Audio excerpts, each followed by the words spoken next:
Au nom du Père et du Fils et du Saint-Esprit, Amen. Petit entretien nocturne. Donc, les nuits sont longues. C'est au sujet de certaines personnes qui pourraient penser que les évangiles ont été arrangés en reprenant, pour raconter une histoire en reprenant les différentes prophéties. Donc, ils auraient aligné les différentes prophéties et auraient constitué les évangiles. Donc, je voudrais simplement montrer que c'est exactement l'inverse du raisonnement qu'il faut avoir. C'est-à-dire, par exemple, quand Luther voulait démontrer que c'était l'Antichrist qui était à Rome, il s'appliquait à montrer, en tirant des Écritures, que les événements que l'on voyait étaient les événements qui correspondaient à ce qui était écrit dans les Écritures. De la même manière, nous voyons cela précisément lorsque saint Jean-Baptiste envoie ses disciples auprès du Christ, demander « Es-tu celui qui doit venir ou devons-nous en attendre un autre ?» Et le Christ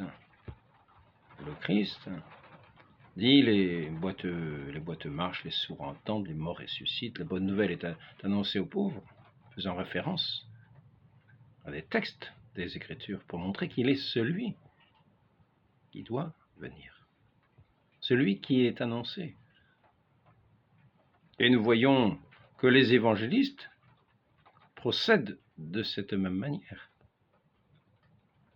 Si nous regardons saint Matthieu, si nous regardons saint Marc, leurs évangiles sont truffés de références, de prophéties, de références à l'Écriture, montrant que celui qu'ils ont sous leurs yeux, celui qu'ils nous décrivent,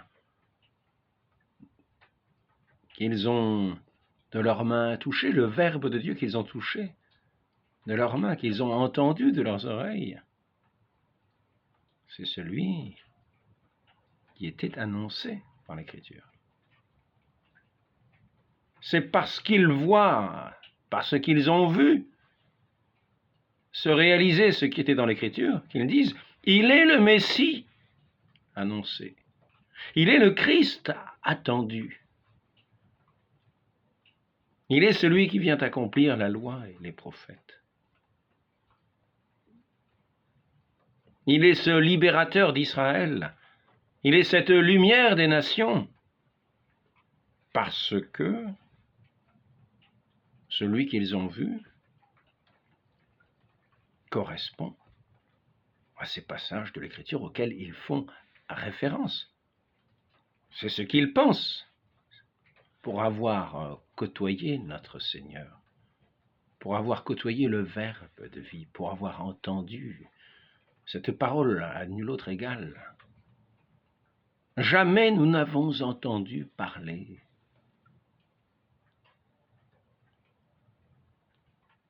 aucun homme tel que celui-ci.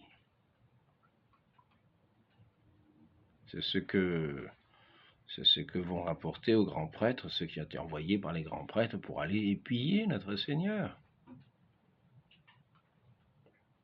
Pourquoi ne l'avez-vous pas arrêté?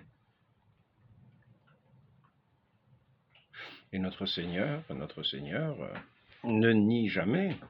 Alors je dis notre Seigneur, on pourrait dire c'est une histoire inventée, donc ne faisons pas référence à notre Seigneur, mais les évangélistes parlent d'un fait, de faits connus, d'une histoire connue, et rapportent les écrits pour montrer que celui qui est connu est celui qui correspond à l'Écriture.